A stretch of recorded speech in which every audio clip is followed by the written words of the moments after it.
கரூர் செந்தில் பாலாஜி அவர்களினோட சதி என்ன அப்படின்றத கண்டுபிடிச்சு சிபிசிஐடி விசாரணை வச்சு இதை கண்டுபிடிச்சு உண்மையை மக்களுக்கு சொல்லணும். இந்த 39 உயிர்கள் பலியானதை வைத்துக்கொண்டு இந்த ஆளும் திராவிட மாடல் அரசு அரசியல் செய்கிறது. ஒரு வெல் பிளான்டா ஒரு வெல் ஆர்கனைஸ்டு பொலிட்டிக்கல் பார்ட்டியா டிவிகே இல்ல. கரூர்ல செந்தில் பாலாஜி மீது இது செய்ய முடியாது. எந்த யார் வந்தாலும் ஒன்றும் பண்ண முடியாது. இந்த வசனத்தை வச்சுக்கிட்டே இவர் ஓட்டுறாரு. நடிகர் விஜய் மீது வழக்கு பதிவு செய்து உடனடியாக நீதிமன்ற காவலுக்கு உட்படுத்தும் வகையிலே நடவடிக்கை எடுக்க வேண்டும். திருச்சியில் இருந்த அன்பில் மகேஷ் பையன் எப்படி வித்தின் 20-30 மினிட்ஸில் வந்து கரூருக்கு வந்தாருன்னு தெரியல. உயிர் இழந்தது காரணமே முக்கால்வாசி பட்னையில தான். விஜய் பார்த்ததே இல்லையா? டிவியில சினிமாலாம் பார்த்தது இல்லையா? என்ன அவர் என்ன கடவுளா? நம்மள மாதிரி மனுஷன் அப்படியே போய் சாஞ்சு விழுந்து சாகணும்னு என்ன இருக்குது? அப்பவும் இப்பவும் எப்பவும் அதிரடி கலெக்ஷன் சரவெடி celebration. Darling 3D Deepavali deals. நீங்கள் வாங்கும் ஒவ்வொரு பொருளுக்கும் 3 அற்புதமான தீபாவளி டீல்ஸ்.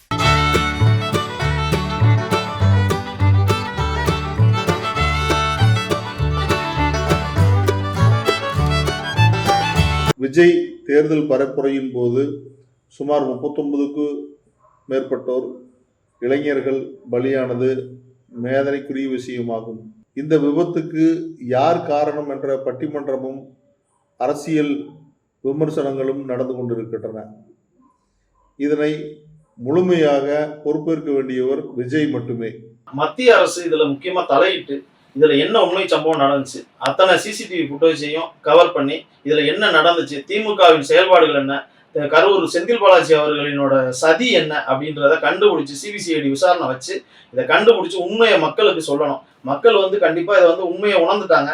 தளபதி விஜய் அவர்கள் மேல எந்த பிரச்சனையும் இல்லை, அவங்க மேல நான் குறைய சொல்லலை. மக்கள் பேசும்போது என்ன சொல்றாங்க, எங்களுக்கு கரூர் மாவட்ட செயலாளர் செந்தில் பாலாஜியும் மாநில முதலமைச்சர் திரு ஸ்டாலின் அவர்கள் தான் எங்களுக்கு பதில் சொல்லணும் அப்படின்னு சொல்றாங்க. எதிர்கட்சி தலைவர் எடப்பாடி அவர்கள் கூட தான் எல்லா தொகுதி தோறும் பிரச்சாரத்துக்கு போறாரு. இந்த இடத்துல இந்த மாதிரி ஏதாவது ரசமாவது நடக்குது, அங்கேயும் 10,000-15,000 மக்கள் தான் கூடுறாங்க. ஒரு வெல் பிளான்டா ஒரு வெல் ஆர்கனைஸ்டு பொலிட்டிக்கல் பார்ட்டியா டிவிகே இல்ல. அவங்க இன்னைக்கு ஒரு கட்சியுடைய தொண்டன் இறந்துட்டான் அப்படின்னா அவனுக்கு மரியாதை செலுத்த விதமா பல அந்த கட்சிகள் துக்கமெல்லாம் அனுசரிக்க. இந்த கட்சி அதை கூட செய்யுங்க, செத்தது தன் கட்சியின் தோழர் என்பதை மறந்து விட்டு இதை செய்தது திமுக பழி போட்டுட்டு இருக்காங்க. திருச்சி நிகழ்ச்சியிலேயே தமிழக அரசு விழிப்படைந்திருக்க வேண்டும், காவல்துறை விழிப்படைந்திருக்க வேண்டும். இப்படிப்பட்ட நிகழ்ச்சிகளுக்கு பொது சாலைகளை அனுமதித்ததின் காரணமாகத்தான் இவ்வளவு பெரிய கூட்ட நெரிசல் ஏற்படுத்தப்பட்டு மிகப்பெரிய அளவிலே உயிர் பலி ஏற்பட்டிருக்கின்றது. விஜய் கரூர்ல பிரச்சாரம் பண்ணியிருக்காரு, தேர்தல் பிரச்சாரம் மாதிரி. அதுல அசம்பாவிதம் நடந்தது, மனசுக்கு வேதனையா தான் இருக்கு. இருந்தாலும் இதுக்கு காவல்துறையும் தமிழக அரசும் தான் முழுக்க முழுக்க காரணம். அவங்க தான் இதுக்கு பதில் சொல்லணும். பட் பார்த்தா 10,000க்கும் மேற்பட்டோர் கலந்துருக்கிற கூடிய ஒரு இடத்துல பார்த்தீங்கன்னா ஒரு டிஜிபி இல்லை, ஒரு ஐஜி இல்லை. நெக்ஸ்ட் பார்த்தீங்கன்னாக்கா உளவுத்துறை பார்த்தா ஒரு ரிப்போர்ட் கொடுத்துருக்கணும் தமிழக அரசுக்கு. இவ்வளோ பேர் மேலே வர போகிறாங்க, அந்த இடத்துல நம்மளுக்கு சரியானதா இல்லையா, லாண்ட் ஆர்டர் இஷ்யூ நம்மளுக்கு வருமா வராதா அப்படின்றத பார்த்தீங்கன்னா அவங்க பார்த்துருக்கணும், செஞ்சுருக்கணும். அது மாதிரி பார்த்துருந்தாக்கா இந்த 40 உயிர்களும் போயிருக்காது. தமிழகத்தில் மிகப்பெரிய ஒரு கருப்பு நாளாக இருந்திருக்காது. ரஜினிலாம் பார்த்தீங்கன்னா எதுக்குமே ட்வீட் போட மாட்டார், திடீர்னு ட்வீட் போடுறாரு. நம்ம ஸ்டாலின் ஐயா கூட எந்த விஷயத்துக்கும் உடனடியாக ட்வீட் போட மாட்டார். இது வித்தின் ½ ஹவரில் ட்வீட் போடுறாரு. இது என்ன மாதிரி நிலைமை தெரியல. திருச்சியில் இருந்த அன்பில் மகேஷ் பையன் எப்படி வித்தின் 20-30 மினிட்ஸில் கரூருக்கு வந்தாருன்னு தெரில. இதுக்கு முழுக்க பார்த்தீங்கன்னா இது அரசுடைய மெத்தன போக்கு. நீங்கள் கவர்மெண்ட்டை வேணால் குறை சொல்கிறீங்க, கவர்மெண்ட்டு என்ன பண்ணோம்? நீங்கள் நெருக்கடியான இடத்துல போட்டதுனால 40 உயிரை நீங்கள் பலி வாங்கிட்டீங்க. இது விஜய் அவர்கள் தான் இதுக்கு பொறுப்பு ஏற்றுக்கணும். இது கவர்மெண்ட்டு பொறுப்பு ஏற்றுக்கணும் அப்படின்னு சொல்கிறதுலாம் மிகப்பெரிய தப்பு. சம்பவத்துக்கான காரணம் அரசாங்கம் கூட இருக்கலாம். ஏன்னா இப்போ விஜய்க்கு ரொம்ப ஒரு எழுச்சி இருக்குது பப்ளிக்கில். இதை ஏதாவது குளறுபடி பண்ணலாம் அப்படிங்கிற மாதிரி கூட பண்ணுறதுக்கான வாய்ப்புகள் இருக்குது. டிஎம்கேவும் சரி, போலீஸ் அதிகாரிகளும் சரி, யாரும் ஒத்துழைப்பு தரல. மெயின் விஷயம் இதுதான். ஒரு கட்சி தலைவர் ஒரு இடத்துல பண்ணுறாருன்னா அதுக்கு தகுந்த மாதிரி இவங்க ஒரு இடத்த கொடுக்கணும். இடத்த கொடுக்காம ஒரு 10,000 பேர் இருக்கிற இடத்துல 2 லட்சம் பேர் அங்கே நெரிசலாகவும் மூச்சு திணறலாகவும் எல்லாமே ஆகும். தாவேகாவின் தொண்டர்களும் தாவேகாவின் தலைவருமான விஜய் தான் காரணம். ஒரு முன்னெடுப்பு இல்லாமல், ஒரு குழு அமைக்காமல், தொண்டர் படை அமைத்து பாதுகாப்பு ஏற்பாடு அவர்தான் செய்ய வேண்டும். அரசாங்கம் பொறுப்பேற்க முடியாது.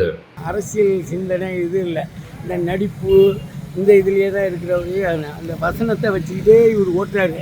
ஆனால் பொதுமக்களுக்கு என்ன செய்யணும் போகணுன்னு அது செய்யறதுக்கு அது ஒரு இது செய்ய தெரியல. இல்லை சனிக்கிழமை வைக்கிறது ரொம்ப பெரும் பாதிப்பு மக்களுக்கு தான் உண்டாகுது. இவ்வளவும் வந்தவங்க ரசிகர்லாம் இல்லை. ஏன்னா விஜயை பார்க்குறதுக்குன்னு வந்தவங்க பாதி, ரசிகர் பாதி. இதுதான் உண்மையான நிலவரம். நடிகர் விஜய் மீது வழக்கு பதிவு செய்து உடனடியாக நீதிமன்ற காவலுக்கு உட்படுத்தும் வகையிலே நடவடிக்கை எடுக்க வேண்டும். அவ்வாறு நீதிமன்ற காவலுக்கு விஜயை உட்படுத்தினால் மட்டும்தான் இறந்து போனவர்களுக்கு நாம் செய்கிற அஞ்சலி பொருத்தமாக இருக்கும். செந்தில் பாலாஜி பேரில் தான் எல்லாருமே சந்தேகமாக சொல்கிறாங்க. அவர் திட்டம் போட்டு தான் இதை செஞ்சுருக்காரு. அவர் தொகுதியில் வந்து அவர் ஏரியாவில் வந்து வேறு எந்த கட்சியும் வளரக்கூடாதுங்கிறதுல அவர் வந்து பெரிய நோக்கமாக இருக்கார். அவர் மீறி எதுவும் செய்ய முடியாது. அது ரொம்ப கஷ்டம்தான். இந்த 39 உயிர்கள் பலியானதை வைத்துக்கொண்டு இந்த ஆளும் திராவிட மாடல் அரசு அரசியல் செய்கிறது. கள்ளக்குறிச்சி கள்ளச்சாராய சாவிற்கு கள்ள மௌனம் காட்டிய இந்த திராவிட மாடல் அரசு இன்று கரூரை நோக்கி படையெடுக்கிறது என்றால் இதுக்கு பின்னால் உள்ள அரசியல் சதியை மக்கள் எளிதாக புரிந்து கொள்ள முடியும். சாப்பாடு வசதி, சாப்பாடு எதுவும் கொடுக்கல. அவங்களுக்கு மெயின் பட்னையில தான் அதிகமாக வந்து அவங்க பூரா அவங்களுடைய உயிர் இழந்தது காரணமே முக்கால்வாசி பட்னையில தான். அவர் வந்து சொல்ல வர்றது என்னன்னா, மக்களுக்கு வந்து கரெக்டான கருத்து சொல்லணும். அவர் பண்ணுற அரசியலை வந்து நாகரிகமற்ற அரசியல். இந்த பொதுமக்கள் இறந்ததற்கு காரணம் திமுக அரசும் தமிழக காவல்துறையும் தான் நல்லா குற்றம் சொல்லுவேன். தமிழக அரசு வேண்டுமென்றே மின்சாரத்தை கட் செய்திருக்கார்கள். இரவில் வந்து என்ன நடந்தது என்றே தெரியாமல் அங்கு இறந்தவர்களை எண்ணிக்கை எத்தனை பேர் என்று முதலில் தெரியவில்லை. அதிகமான கூட்டம் வருது தெரியுதுல்ல. நீ என்ன கிடைக்கணும்? பாதியோட வர்றவாத பாதி நிப்பாட்டி மறுத்து வேற வாதில் விட்டு போட மாட்டியா? ஏன் ஒரு இடத்துல கூட்டம் போடுறேன், 2 இடத்துல போடுறேன் நான். யாரு காரணம்? அரசு தான் காரணம். முழு பொறுப்பு அரசு தான். விஜய் பார்த்ததே இல்லையா? டிவியில சினிமாலாம் பார்த்தது இல்லையா? என்ன அவர் என்ன கடவுளா? ஏன் அப்படி போய் உழுகுற சாயிற? பைத்தியமா? நல்லவனா பைத்தியமா? மண்டையில மூளை இல்லையா? அறிவுக்கு வேலை கொடுக்கறது இல்லையா?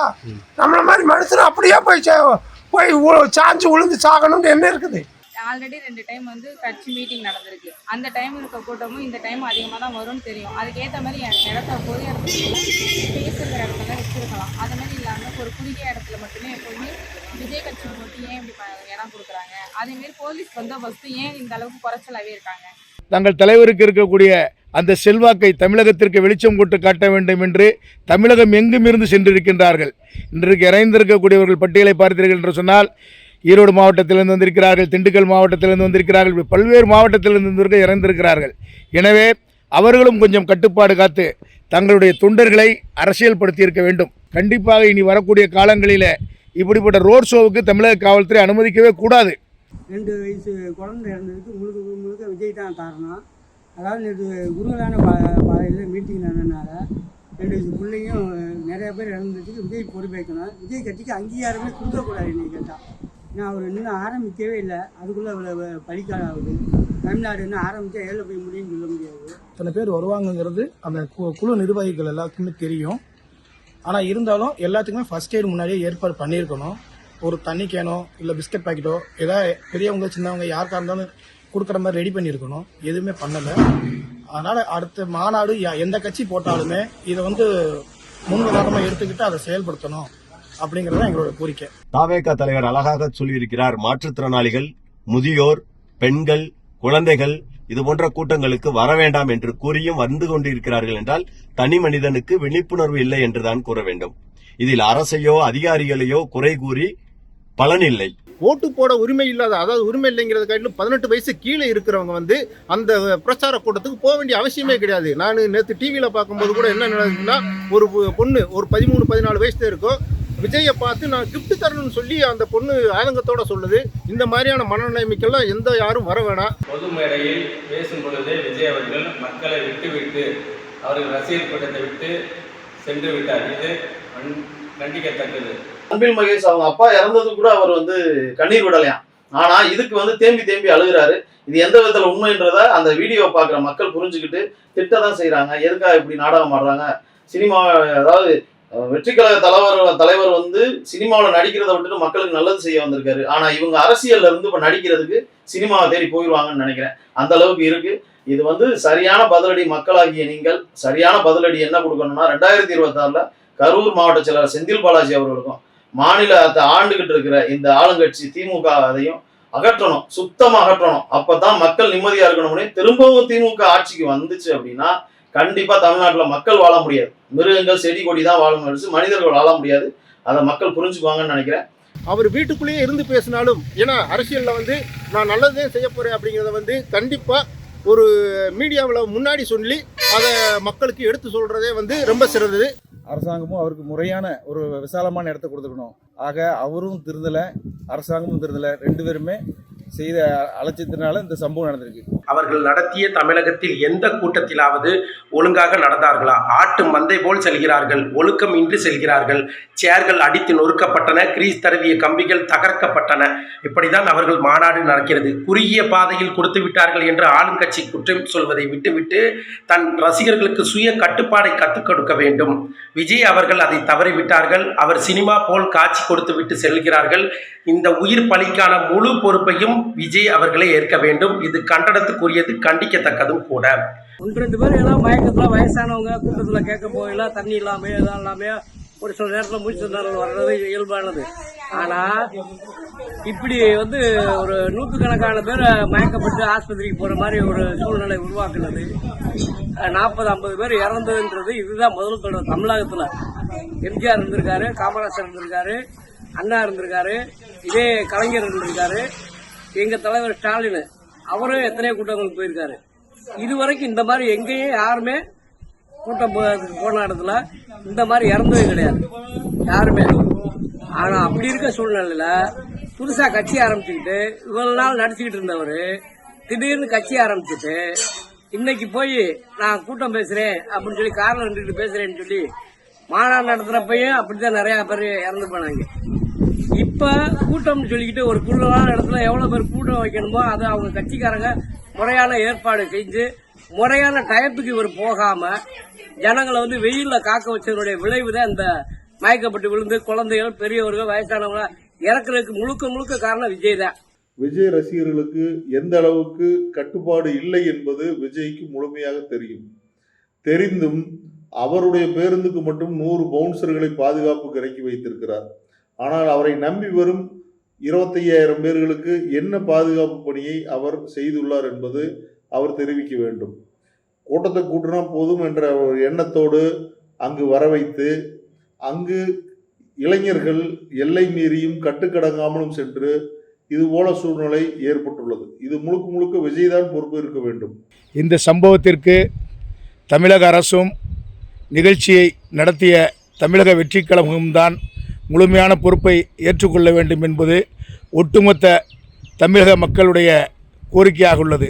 இவரோட பேருந்துக்குள்ளேயே முன்னாடி பின்னாடி நிறைய விழுந்துக்கிட்டே வர்றாங்க.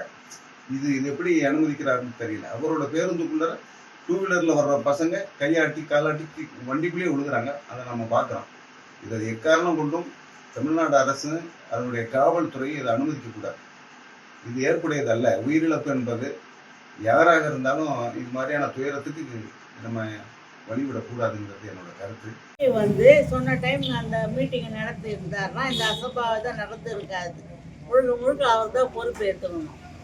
இனிமேலும் இந்த மாதிரி நடக்காத விஜய் தான் இது பண்ணணும். கூட மக்கள் வராங்கன்னா இவர் தான் அது பொறுப்பேற்று அவங்க பாதுகாப்புக்கு இவர் நல்லா ஏற்பாடு பண்ணிருக்கணும்.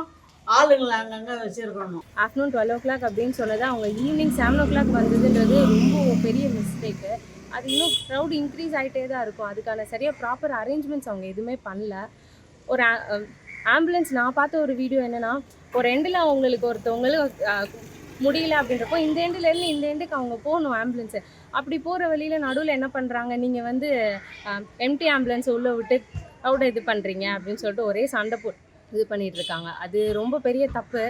பொதுமக்கள் சேவை செய்யறதுக்கு தான் வரணுமே தப்போ அவருடைய சுயரூபத்துக்கும் இதுக்கும் வரக்கூடாதுங்க.